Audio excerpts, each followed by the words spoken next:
Hi, I'm Daniel Andrews, owner and creator of the DAN Show, and welcome to my latest 2022 NFL preview video. Today, I'm going to break down the Carolina Panthers, and here's how my videos work. I'm going to start off with 3 things I like about the Carolina Panthers, followed by 3 things I don't like, but stick around to the end where I break down the schedule, I go over the yearly win total odds, and then I reveal if I'm going to put action down on the Panthers. So let's start with the 3 things I like about the Carolina Panthers. The first thing I like about the Carolina Panthers is their youth on defense. Now, I like using our lads when I look at the depth charts. And while I have 1 or 2 disagreements on who's going to start and who's not going to start.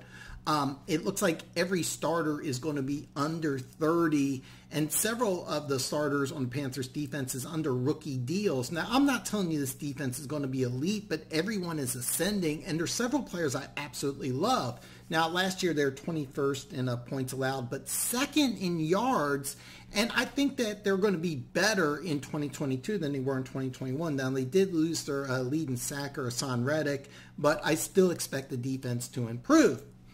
The second thing I like about the Carolina Panthers is their offensive skill position talent.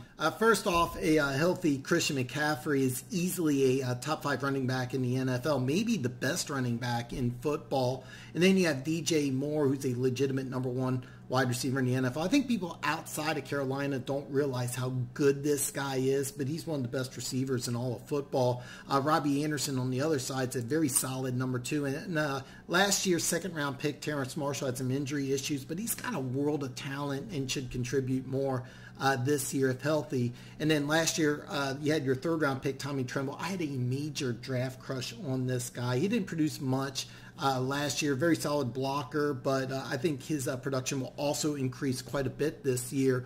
The Panthers finished 29th in points scored last year, but with a healthy McCaffrey, this is a team with top 10 skill position talent. So the talent's there, you just got to hope everybody's healthy. And then in the case of Marshall and Tremble, you just have to have them improve from last year. Now, these are 2 2021 draft picks, and that's a perfect segue into the 3rd thing I like about the Carolina Panthers, and that is I loved their draft. Now, I was convinced the Carolina Panthers were going to take a quarterback at number 6, and I thought they should go left tackle. And turns out to be they listened to me, and they took Ekwonu at number 6. Ekwonu was my number 1 player overall, and the Panthers end up getting him at 6. Now, this isn't Orlando Pace or Jonathan Ogden, but guys his size should not have this type of footwork. He moves like a guy who weighs under 200 pounds. His footwork is something that old school offensive line coaches dream of. And I thought the Panthers' biggest problem last year was their offensive line, so they get a day 1 starter at left tackle. Now, Ekwonu could be great, but he is raw, so they really need that potential to turn into production sooner than later. And then in the 3rd round, they draft Matt Carroll. Now, I wouldn't blame Carolina for trading up into the 2nd round to get this guy. Instead, they wait till round 3 and get maybe their franchise quarterback. Now, this is going to be an all-time great draft for the Carolina Panthers if they get up their starting left tackle and quarterback in the same draft. Then the Panthers get some really good players late in the draft. They got some A-plus athletes later on. And a little draft secret is after round 3, you really want to get underperforming players with really good athletic talent, and that's exactly what they did. If you have the right coaching staff, you may unlock a gem and get a real star. Brandon Smith and Amari Barno, the Panthers' next 2 draft picks, are excellent athletes that should have really had more college production, but when you pick these guys in the 4th and 6th round, respectfully, this is a low risk but very high reward. It wouldn't surprise me if these players contribute in 2022. So just to recap the 3 things I like about the Carolina Panthers, you have a young, talented defense. I like their offensive skill position talent, and they had a great draft.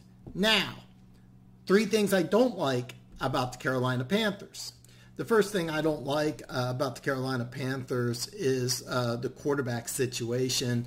I thought getting Baker Mayfield was a big mistake. Now, I'm probably in a minority here, But I thought the offensive line situation hurt the quarterback play more than Darnold just not being the guy. After the draft, I thought Carolina was really smart. You fix the offensive line with Ekwonu. You get Darnold some protection. You get Matt Corral some work with the first-team offense. And in preseason, Russell Wilson was a third-round quarterback. He started day one. That worked out pretty good. But with Baker Mayfield coming in, Corral playing and getting first-team reps, that's off the table completely. And bottom line, Baker Mayfield really isn't the answer. Darnold might be with Baker Mayfield coming in. There's going to be quarterback competition that eliminates Corral's development, and I think just causes problems within the organization. And that leads me to the second thing I don't like about the Carolina Panthers, and that is the Matt Rule hot seat. Out of all 32 NFL head coaches, I would have to say Matt Rule's hot seat is definitely the hottest, or you could say that he is most likely to be fired.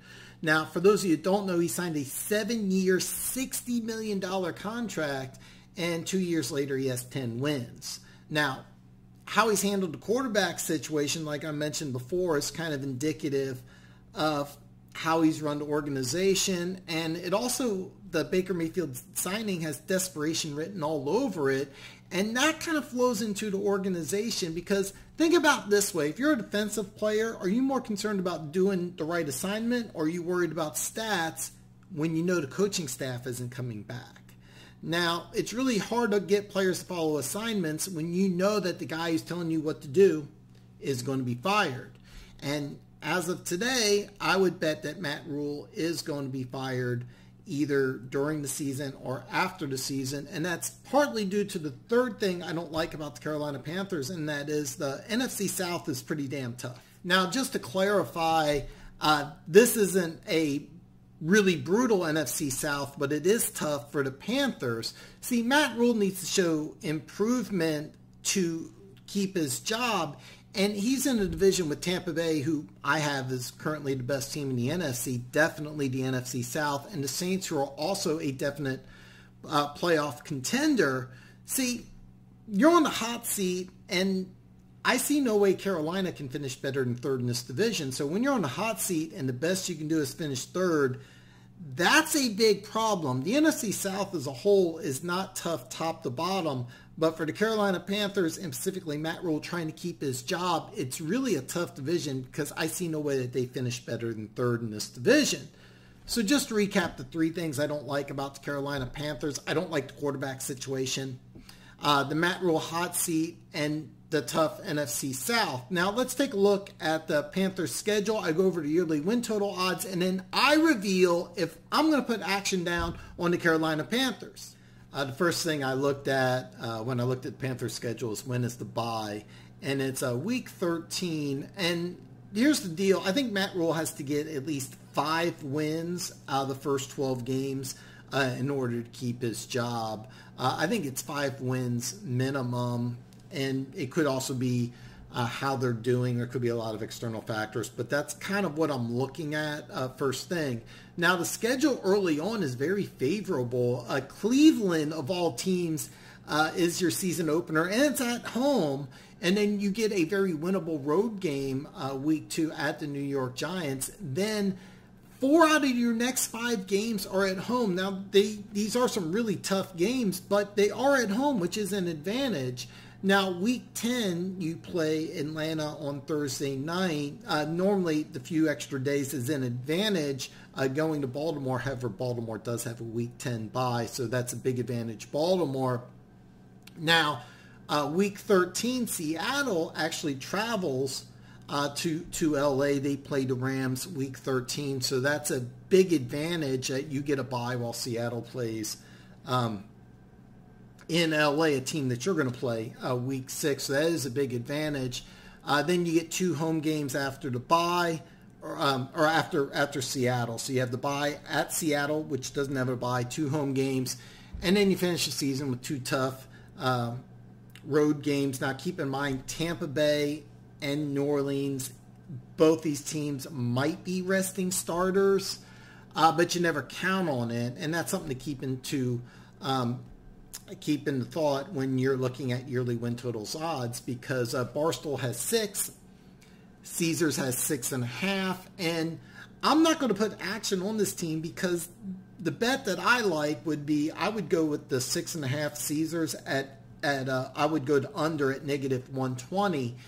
The reason why I don't like it is for the things I just said. I mean, I think that they're going to start off 2-0. I could easily see a 2-0 start.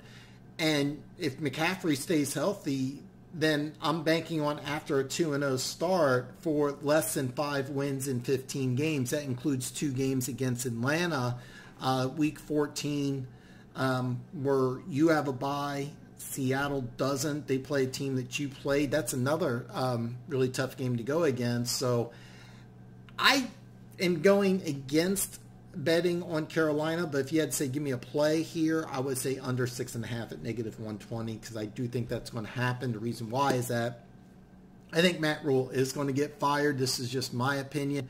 But Panthers fans, if I'm wrong, drop a comment below. Tell me I'm wrong. Tell me why I'm wrong. These videos are simply designed to be a conversation starter. I offer my opinion, but I really want to hear from you. I really want to hear what you think. So Panther fans, if I'm wrong, I have no problem admitting I'm wrong. Is Matt Rule not going to get fired? Is he keeping his job?